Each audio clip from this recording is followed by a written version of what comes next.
Assalamualaikum warahmatullahi wabarakatuh. Alhamdulillahi rabbil alamin. Wassalatu wassalamu ala asyrafil mursalin sayyidina wa maulana Muhammadin wa ala alihi wa ashabihi ajma'in. Rabbi shrah li sadri wa yassir li amri wahlul 'uqdatam min lisani yafqahu qawli. Rabbi yassir wa la tu'assir, Rabbi tammim bil khair, ya fattahu ya alim. Iftah lana futuhal arifin, la hawla wa la quwwata illa billahil aliyyil azim.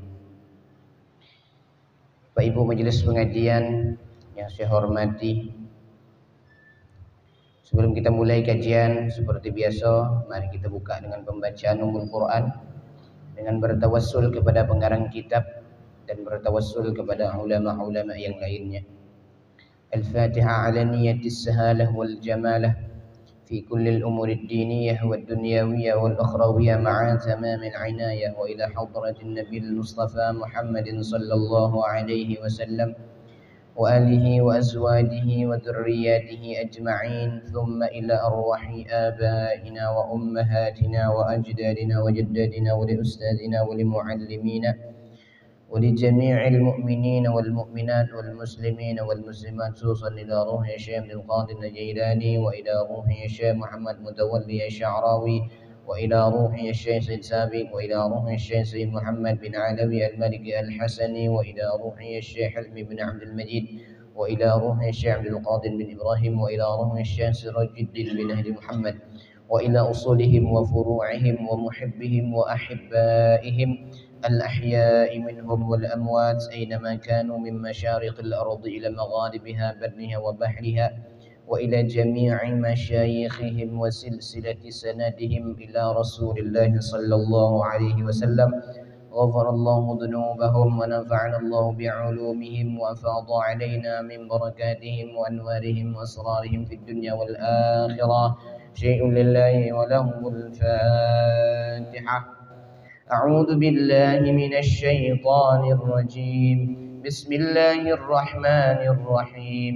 الحمد لله رب العالمين الرحمن الرحيم مالك يوم الدين إياك نعبد وإياك نستعين اهدنا الصراط المستقيم صراط الذين أنعمت عليهم غير المغضوب عليهم ولا الضالين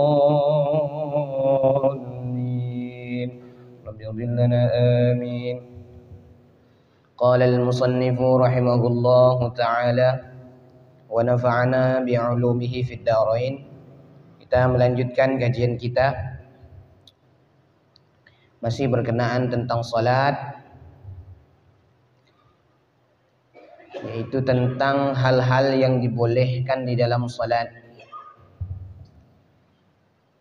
Yang ketujuh, daripada sesuatu yang dibolehkan di dalam salat, at-tasbihu wat-tasfiqu, mengucap subhanallah dan tepuk tangan. Itu dibolehkan di dalam salat. Yajuzut tasbihu lirrijal, dibolehkan mengucapkan tasbih bagi laki-laki, mengucap subhanallah. Wat tasfiq linnisa, dan tepuk tangan bagi perempuan. Tepuk tangannya ini kan tepuknya di situ. Jangan tepuk macam tepuk pramuka atau bukan kan?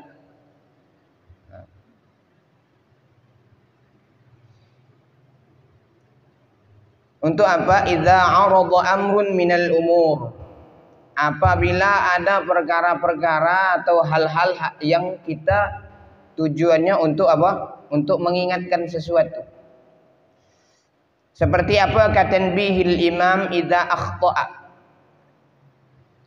seperti mengingatkan imam apabila imam itu lupa atau imam itu melakukan sebuah kesalahan. Maka kita ucapkan bagi bapak-bapak laki-laki subhanallah. Kebetulan dulu Ada orang ketika sholat, Allahu Akbar, Bismillahirrahmanirrahim, wadduha, Subhanallah di belakang. Kata dia salah lagu, ubah pula lagu lagu Nahwan misalnya.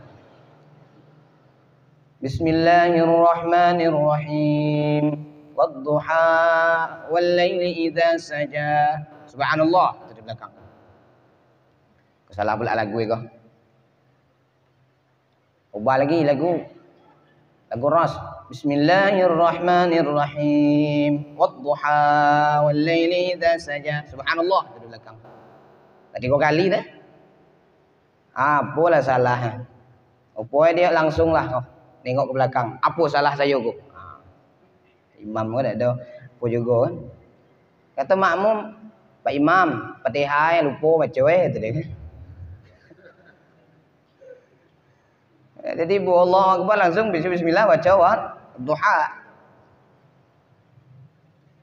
Jadi subhanallah itu adalah untuk mengingatkan imam kalau imam ada yang salah, ada yang lupa. Kemudian selain daripada itu juga ada wakal idni lid-dakhil, untuk memberikan izin orang masuk rumah. Assalamualaikum, Assalamualaikum, Assalamualaikum. Kita ucapkan subhanallah. Memberikan izin supaya dia masuk. Itu kalau pintunya terbuka. Kalau pintunya terkunci juga, percuma juga kita mengucapkan subhanallah, dia tak bisa juga masuk. Jadi kalau kita solat di dalam rumah, orang ada mengucapkan assalamualaikum di luar, ada 2 cara. Pertama, kita kuatkan bacaannya atau kita kuatkan takbirnya, Allahu Akbar gitu. Yang kedua, dengan cara ini, subhanallah. Itu kalau orang yang paham, yang ngerti. Kalau orang yang tak ngerti udah assalamualaikum mendengar orang subhanallah, apakah yang dalam subhanallah. Jadi orang yang di luar itu juga ngerti. Kemudian awil irsyadi lil a'ma, atau nunjuki orang yang buta, maka kita juga boleh mengucapkan subhanallah, dan itu tidak dianggap berbicara yang banyak. Au nahwi dzalika, atau sejenisnya. Karena ada sebuah riwayat dari Imam Ahmad, Imam Abu Daud, Imam An-Nasa'i dari Sahal bin Sa'ad As-Sa'idi dari Nabi sallallahu alaihi wasallam, man nabahu syai'un fi salatihi, siapa yang mengingatkan sesuatu di dalam salatnya, falyaqul, hendaklah dia ucapkan subhanallah. Makna subhanallah itu maknanya tidak ada sebenarnya yang lupa kecuali hanya, tidak ada yang ingat kecuali hanya Allah. Kita menyucikan Allah Subhanahu wa taala daripada sifat lupa, daripada sifat salah. Itu sebenarnya tujuan daripada subhanallah. Padahal kan kalimat lain kan ada, Allahu Akbar atau alhamdulillah, atau kalimat-kalimat yang lain, la ilaha illallah. Kan enggak pada itu. Kenapa subhanallah? Karena kalimat subhanallah itu adalah kalimat menyucikan Allah Subhanahu wa taala daripada sifat kekurangan. Karena yang lupa itu adalah kita. Yang ingat itu cuman Allah Subhanahu wa taala. Maka kita ucapkan subhanallah.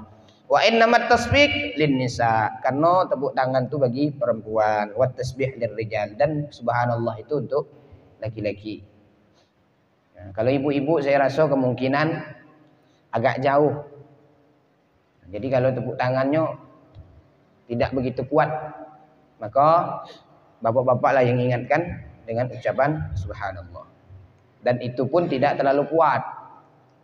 Jangan pula orang di belakang sana kan subhanallah kuatnya kan. Makanya orang yang di belakang itu yang perlu mengingatkan. Kemudian yang ke-8, al-fathu 'alal imam. Nunjuk imam.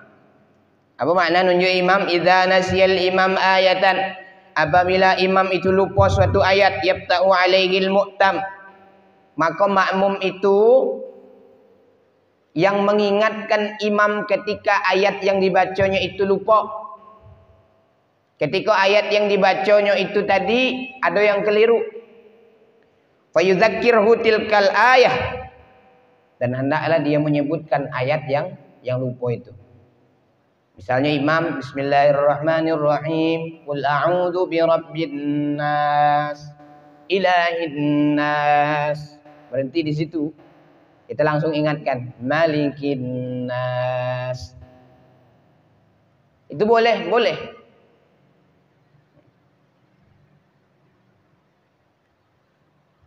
Sawa'un kana qara'al qadral wajib am la.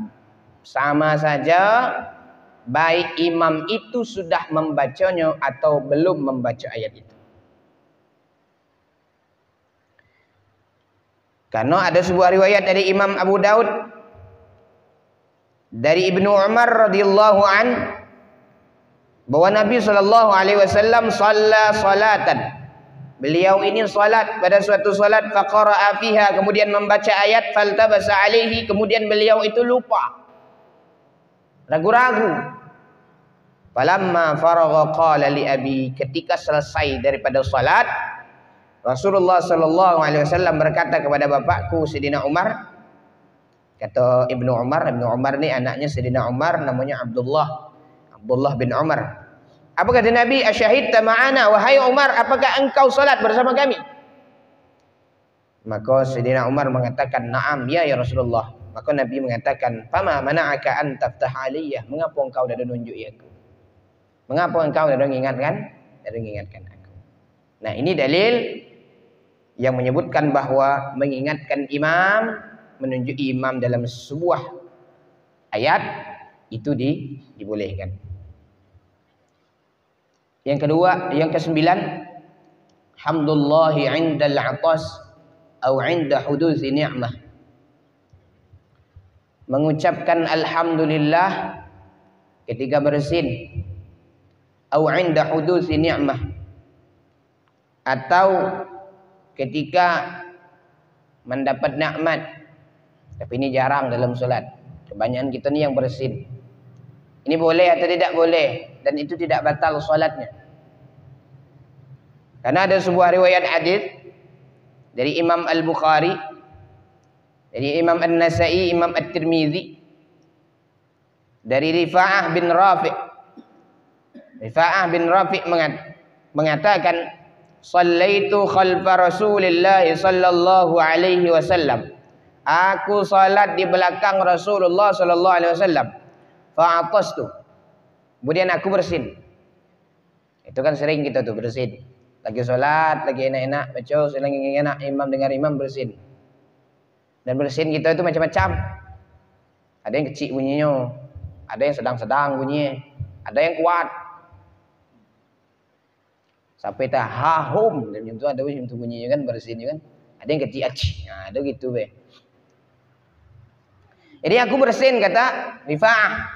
Fakultu, aku katakan, alhamdulillah hamdan katsiran tayyiban mubarakan fihi kama yuhibbu rabbuna wa yarda. Itu ucapannya dalam salat. Alhamdulillah hamdan katsiran tayyiban mubarakan fihi kama yuhibbu rabbuna wa yarda.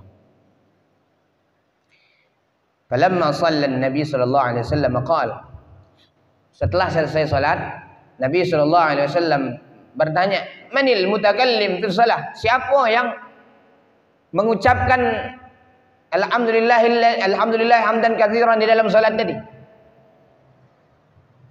Apakah Nabi nanya kan, seakan-akan para sahabat itu takut, khawatir bahwa sesuatu yang dilakukan itu kan tidak pernah diajarkan Nabi. Kok dibaca ketika salat? Jadi para sahabat ini takut. Falam yatakallam ahadun. Maka tidak ada satu sahabat yang mau jawab. Takut kalau. Tsumma qala tsaniyah. Kemudian Nabi bertanya lagi yang kedua kalinya, siapa yang mengucapkan itu tadi? Yang diucapkan itu dalam sembahyang, yang diucapkan itu dalam salat. Falam yatakallam ahadun. Maka tidak ada yang jawab sekok pun. Tsumma qala tsalitsah. Kemudian tanya lagi yang ketiga. Siapa yang baca alhamdulillah hamdan katsiran thayyiban mubarakan fi kama yuhibbu rabbuna wa yarda itu tadi dalam salat? Maka Rifa'ah pun memberanikan diri untuk nunjuk. Ana ya Rasulullah, saya ya Rasulullah. Kau lah nunjuk, kau takut kau? Tangan lagi gemetaran, saya Rasulullah. Karena takut Nabi marah. Faqala, maka Nabi menjawab, walladzi nafsu Muhammad biyadihi. Demi zat yang jiwaku ada dalam kekuasaannya. Laqad ibtadaraha bid'un wa thalathuna malakan. Sungguh lebih daripada 30 malaikat berebut-rebut mencatat alhamdulillah hamdan katsiran tayyiban mubarakan fih. Kama yuhibbu rabbuna wa yarda. Ayyuhum yas'adu biha. Kemudian mereka itu berebut membawakan alhamdulillah hamdan katsiran tayyiban mubarakan fih kama yuhibbu rabbuna wa yarda ini ke langit, membawa kehadiran Allah Subhanahu wa taala. Nah, berdasarkan dalil ini artinya ada sahabat Nabi yang ketika salat dia bersin mengucapkan alhamdulillah hamdan katsiran tayyiban mubarakan fih kama yuhibbu rabbuna wa yarda, itu tidak dilarang oleh Nabi. Dan itu tidak dianggap bercakap. Dan kita pun kalau mendengar orang yang bersin, kita juga di dalam salat tidak dianjurkan mengucapkan yarhamukallah. Tetapi setelah selesai salat baru boleh mengucapkan yarhamukallah. Itu caranya. Karena kita sedang salat. Tapi kalau ada yang mengucapkan alhamdulillah itu dibolehkan.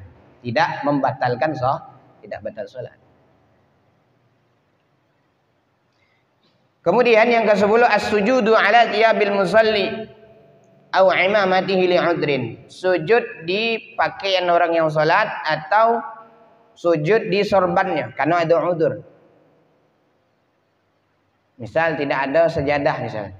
Nah, itu boleh sorbannya dibuat sejadah, boleh. Tidak ada masalah.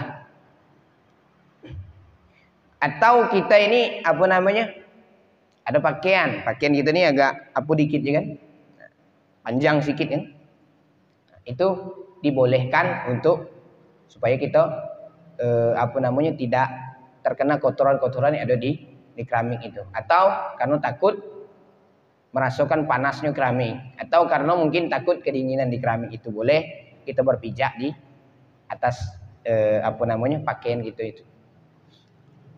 Kemudian yang ke-11 al-qira'atu minal mushaf. Dan ini jarang ada tempat kita, jarang. Itu pun mungkin boleh katakan tidak ada. Apa itu? Al-qira'atu minal mushaf. Dalam salat itu membaca pakai Al-Qur'an, pakai mushaf. Kalau di Mekah itu sudah biasa. Pakai Quran kecil. Kalau dibuat tempat kita kok heran pula orang. Aduh. Bahkan sekarang sudah ada Quran lewat Android. Macam mana hukumnya buka HP?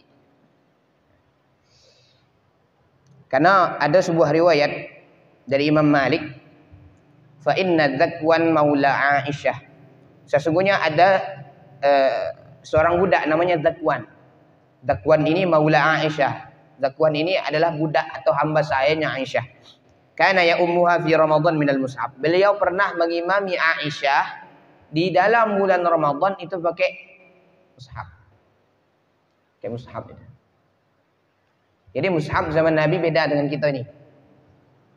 Nah, karena lembar-lembaran zaman Nabi itu ada tertulis di pelepah kurma, di daun-daun, ada tertulis di batu dan lain sebagainya. Lalu kapan mushaf itu sudah dibukukan jadi satu? Itu di zaman mulainya pada Khalifah Abu Bakar As-Siddiq itu mulai dikumpulkan. Itu atas usulan siapa? Atas usulan daripada Sayyidina Umar. Kata Sayyidina Umar, ya Abu Bakar, wahai Abu Bakar, sesungguhnya aku berpendapat supaya engkau antajma'al Quran, untuk mengumpulkan Al-Quran.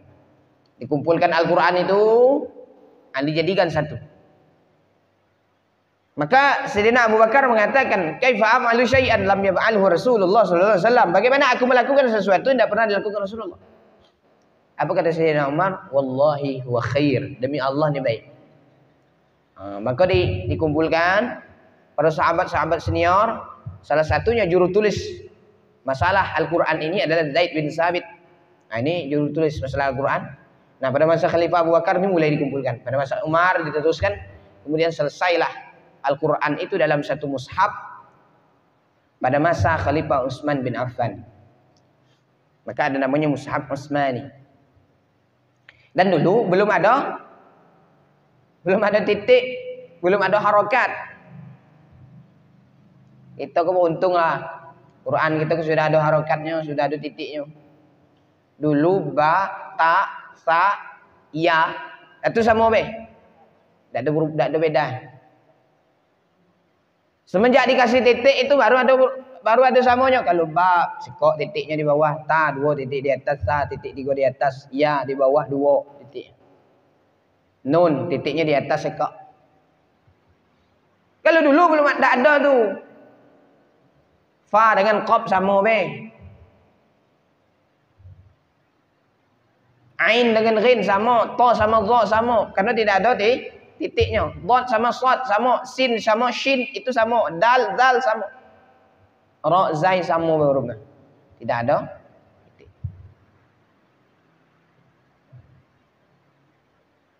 Kemudian dulu belum ada harokatnya, a i u belum ada. Ada sama dengan kita kalau ada metode iqra, ada metode qiraati, ada metode amsilati.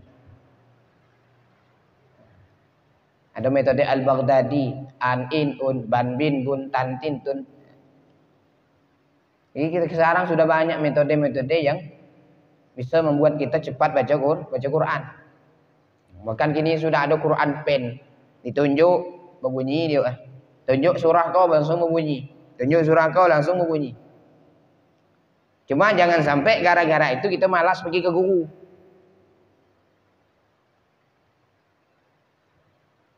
Kapan harokat Al-Quran itu diberikan? Zaman Khalifah Umar ibn Abdul Aziz. Itu barulah diberikan harokat Al-Quran. Baru adanya baca A, baru ada tulisan I, baru ada tulisan U, ada harokat fathah, kasrah, dhammah.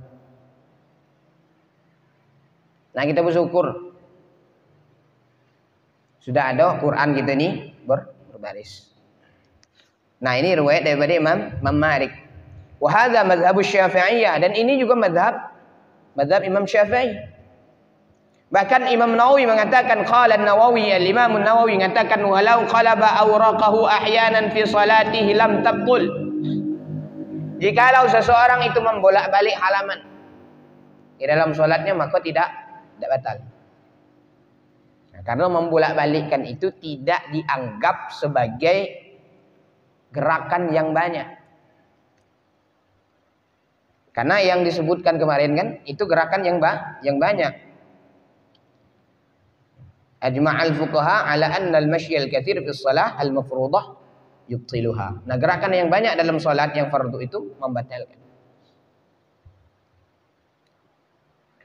Walau nazara fi maktubin ghairal Qur'an, jikalau seseorang melihat catatan selain daripada Al-Qur'an, wa raddada ma fihi fi nafsihi, kemudian mengulang-ulang di dalam hatinya, lam tabtul salatuhu, maka tidak batal salatnya jikalau tidak lama.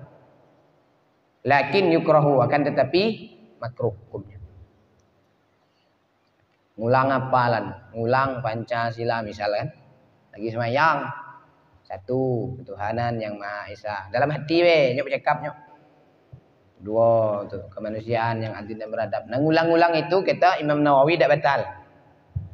Cuma syaratnya dalam hati, tidak dilafazkan. Tapi hukumnya makruh. Nengok catatan selain daripada Al-Quran. Nah, itu yang ke-12. Cuma kalau di tempat kita, kalau sekiranya membuat orang heran, orang gaduh, nah itu sudah usah dibuat. Sekalipun memang ada syariatnya. Syariat membolehkan. Kalau di Masjid Agung sudah ada. Masjid Agung Al-Falah itu besar Quran. Besar Quran di depan imam tuh besar Quran. Itu kapan? Itu pas Ramadan Kalau untuk sholat wajib itu tidak pernah dipakai. Itu pas Ramadan. Itu kan 1 juz 1 malam. Sejus malam. Nah, jadi 30 malam 30 juz. Itu pakai Quran besar, itu tuh nengok Quran, berbuka Quran. Tidak ada masalah. Kenapa? Karena untuk mengingatkan, kalau seandainya dalam ketika sholat itu lupa, maka langsung ditengok Quran so ingat. Nah, itu tujuannya.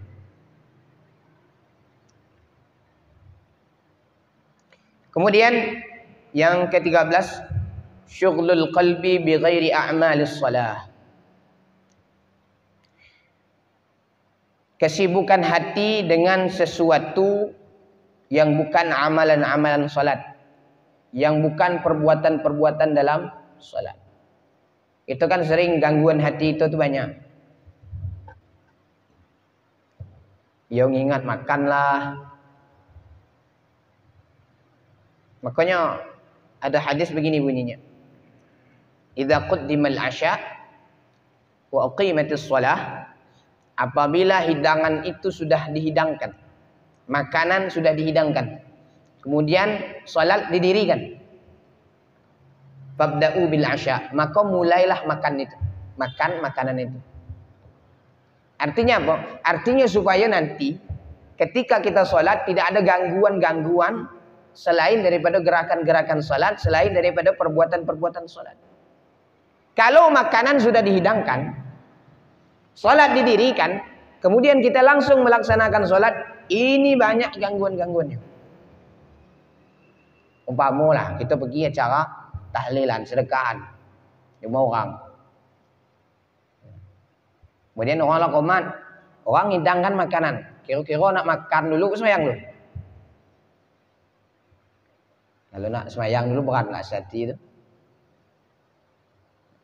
Nah, itu boleh tak makan dulu? Boleh makan dulu. Makanlah dulu. Kata Nabi gitu. Jangan sampai ada sesuatu yang mengganggu hati kita ketika salat.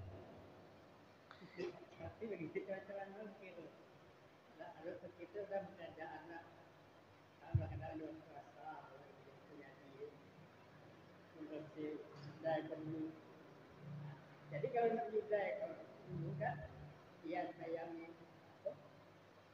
khusus, apa dah masuk lain. Makanya kita itu kalau kerja, misal kalau kerja lain kan, kalau kerja ini kan bisa kita ngatur waktunya.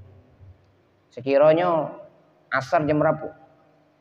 Itu kalau kita perhatiin dengan sholat asar sekitar jam 3:26. Ya, maka kita perkirakan pekerjaan kita nih jam 3:15, jam 3:20 selesai. Kan bisa dia diatur. Lain soal kalau tahlilan tadi, awaklah duduk, makanan dihidangkan, orang azan. Kan sering macam itu kan?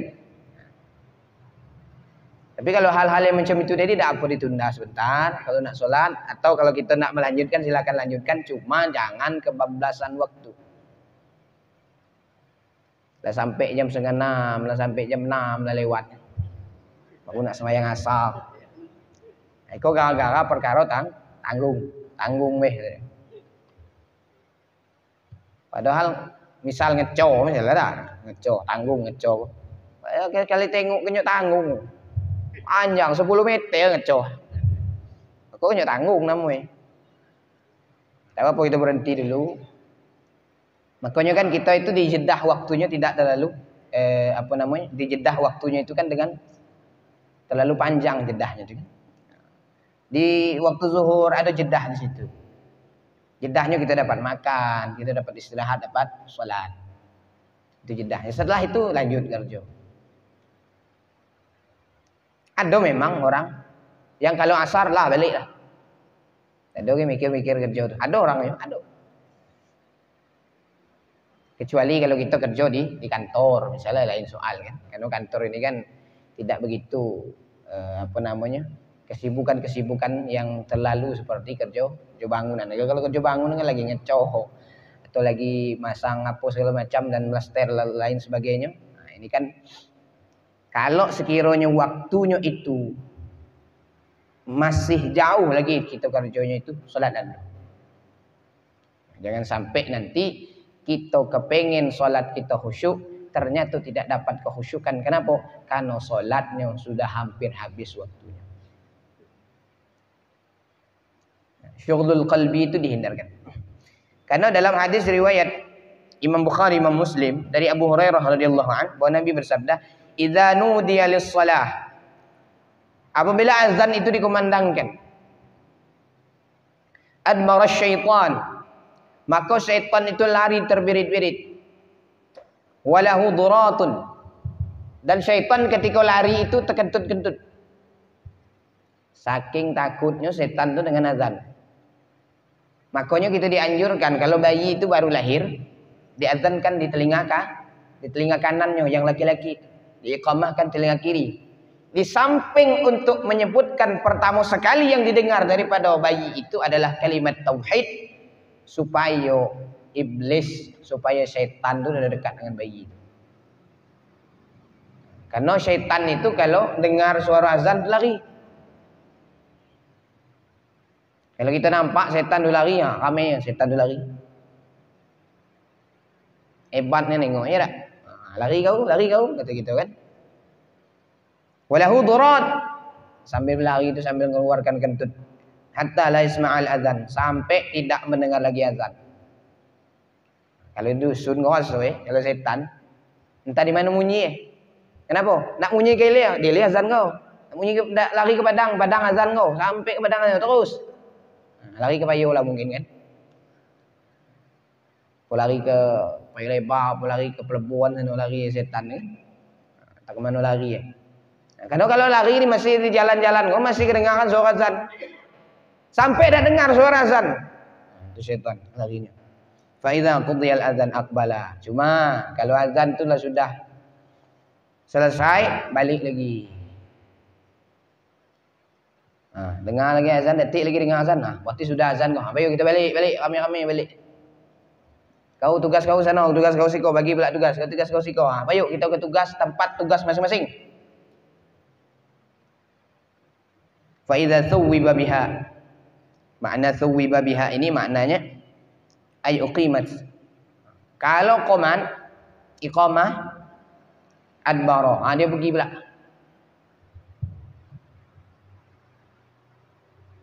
Mungkin kalau nak ngejoy setan atau apa, kau nak komat lah, nengok dia tak pergi je tak. Fa idza qudiyat taswib aqbala. Apabila iqamah itu sudah selesai, dia balik pula. Cepatnya setan tu baliknya. Apa buktinya? Buktinya ketika kita takbiratul ihram itu sudah diganggu. Padahal sudah qomat. Oke, kita entah di mana kok setan kemunyinya sehingga cepatnya balik. Hatta yakhdura bainal mar'i wa nafsih. Sehingga dia membuat khawatir. Khawatir ini membuat keraguan-raguan, meniupkan rasa was-was di dalam hati seseorang itu. Yaqulu, setan mengucapkan, setan menyebutkan uzkur kadza, ingat iko, uzkur kadza, ingat iko.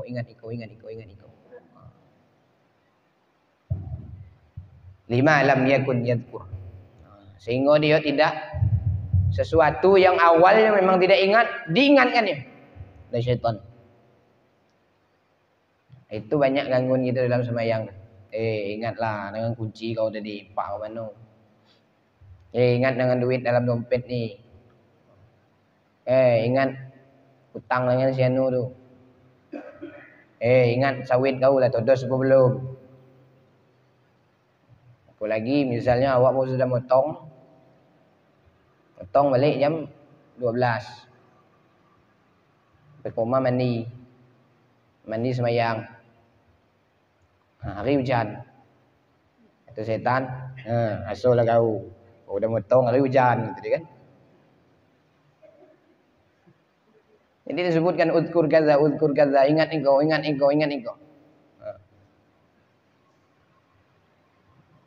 Manalah hujan kata Iblis. Alah kau pula ngolai separak di kebun kau tu. Banyak yang disebutkan.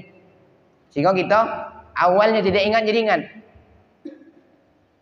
Hatta yadhalla ar-rajulu la yadri kam shalla. Sehingga seseorang yang sedang salat itu ragu. Lah berapa rakaat saya sembahyang. Diingat. Lupa. Rakaat kedua, rakaat ketiga lagi. Di rakaat ketiga jam tu pula, rakaat 3 apa 4 lah. Dari pertama itu sudah mulai itu dibisikkan. Usalli sampai 10 kali. Ketika takbiratul ihram Allah. Kali 5 kali baru bisa Allah Akbar. Ngempaskan niatnya. Banyak. Was-was itu. Maka kita kan dianjurkan baca qul a'udzu birabbin nas itu. Malikin nas, ilahin nas, min syarril waswasil khannas. Hilangkan was-was. Kemudian kita baca Rabbi a'udzu bika min hamazatis syayatin wa a'udzu bika rabbi ayyahdurun. Kemudian kita dianjurkan untuk beludah ke kiri. Itu sunnah. Beludahnya itu dah ada pakai air ludah. Sikit be. Tuh, jam tu be. Beludah pakai angin be. Untuk menghilangkan rasa was-was itu kata para ulama. Cuma jangan ludah pakai air. Ganti sebelah sian tengok eh. Yang paling enak yang paling kanan. Kalau ludah pakai air yang enak paling kanan. Yang saru ke belah kiri. Nah, itu anjurannya. Jadi banyak sunnah-sunnah di dalam sholat itu. Nah, sehingga kita dah tahu 80 rakaat ini. Fa illam yadri ahadukum thalathan shalla am arba'an falyasjud sajdataini wa huwa jalis. Kalau seseorang itu ragu telah melaksanakan salat yang ketiga rakaat atau 4 rakaat, maka pilih yang 3. Kemudian falyasjud sajdatain wa huwa jalis. Ketika dia masih duduk tasyahud akhir, maka hendaklah dia itu sujud sebanyak 2 kali sujud. Yang sujud itu dikenal dengan sujud syahwi. Macam mana apa? Subhana man la yanamu wa la yasum. Bahkan Sayyidina Umar itu pernah mengatakan inni la ujahhizu jaishi wa ana fis shalah. Aku di dalam salat itu pernah menyiapkan tentara. Sebelum melaksanakan salat aku siapkan tentara, kemudian aku salat. Saking supaya apa? Supaya tidak ada gangguan-gangguan di dalam hati ketika Sayyidina Umar ibn al-Khattab melaksanakan ibadah salat. Dan salatnya para sahabat ini memang kita ni tak bisa mengikut mereka. Tapi sama dengan orang-orang itu jadilah. Mirip-mirip dikit lah jadilah. Karena memang menghadirkan khusyuk itu amat luar biasa.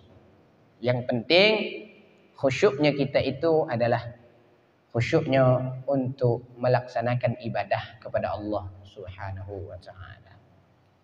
Kita jangan jadi orang yang disebutkan dalam hadis riwayat Imam Al-Bazzar, innar rajula la yansarifu wa ma kutiba lahu illa usyira salatihi. Seseorang itu melaksanakan salat, setelah melaksanakan salat tidak ada yang dicatat baginya illa usyru salatihi, kecuali cuma 1/10 daripada salatnya yang dicatat. Cuma 1/5 yang dicatat, cuma 1/4 yang dicatat, cuma 1/3 yang dicatat, cuma separuh yang dicatat. Separuhnya sudah dicatat oleh Allah Subhanahu wa taala. Kenapa? Karena banyak gangguan-gangguan di dalam salat itu yang membuat hati kita lalai, tidak khusyuk ketika kita melaksanakan ibadah, ketika kita salat menghadap Allah Subhanahu wa taala. Maka hadisnya anta'budallah ka'annaka tarahu fa illam takun tarahu fa innahu yaraka. Engkau menyembah Allah, ibadah kepada Allah, salat, engkau merasakan kehadiran Allah Subhanahu wa taala, engkau seakan-akan engkau itu melihat Allah. Fa illam takun tarahu fa innahu yaraka. Kalau kau tidak merasakan kehadiran Allah, tidak melihat Allah Subhanahu wa taala, maka yakinlah sesungguhnya Allah melihat engkau. Nah, ini namanya ihsan. Maka orang yang sudah menanamkan ihsan ke dalam hatinya, maka salat pun merasakan kenikmatan di dalam salat. Wallahu a'lam bishawab. Ada pertanyaan? Di jam kita udah pas lah deh. Apa lambat? Lambat dikit tak? Ya. Ada pertanyaan sebelum kita tutup? Kalau ada, kita tutup dulu. InsyaAllah kita akan lanjutkan kajian kita ini. Mungkin tinggal 2 minggu lagi tak ya? 2 minggu atau 3 minggu lagi. Kita ini insyaAllah masuk ke dalam bulan Ramadan. Dan kita persiapkanlah diri kita untuk menyambut kedatangan kehadiran Ramadan dalam kehidupan kita. Dan mudah-mudahan kita ini umur kita disampaikan dalam bulan Ramadan dan badan kita disehatkan, hati kita disehatkan dan seluruh keluarga kita disehatkan sehingga kita bisa merasakan kenikmatan beribadah di dalam bulan Ramadan. Amin. Allahumma amin. A'udzubillahi minasyaitonirrajim. Bismillahirrahmanirrahim. Alhamdulillahirabbil alamin. Allahumma shalli ala sayyidina Muhammad wa ala alihi wa ashabihi ajma'in. Allahumma ighfir lana dhunubana wa liwalidayna warhamhuma kama rabbayana shighara. Li jami'il mu'minina wal mu'minat wal muslimina wal muslimat al ahya'i minhum wal amwat innaka ala kulli syai'in qadir. ربنا هب لنا من أزواجنا وذرياتنا قرة أعين واجعلنا للمتقين إماما ربنا آتنا في الدنيا حسنة وفي الآخرة حسنة وقنا عذاب النار وصلى الله على سيدنا محمد وعلى آله وصحبه وسلم والحمد لله رب العالمين سبحانك اللهم وبحمدك أشهد أن لا إله إلا أنت أستغفرك وأتوب إليك السلام عليكم ورحمة الله وبركاته.